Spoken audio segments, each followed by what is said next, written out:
kept secret in the history of India. వస్తున్నా.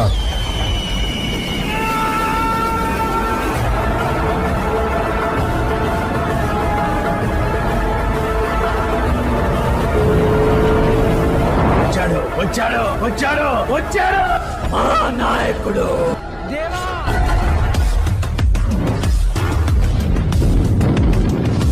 KGF ఏలడానికి ఒక సైన్యం కావాల్సి వచ్చింది.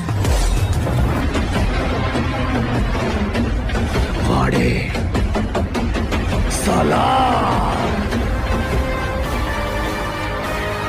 నీళ్ల నుండి నిప్పు పుట్టిన చరిత్ర లేదు. అలలు భూమిని కబలించడానికి అంగలు వేస్తున్నాయి. ఆ యుద్ధంలో మూడో వాడి అడుగు పడింది. History was wrong. అసలు కథ ఇప్పుడు మొదలవుతుంది.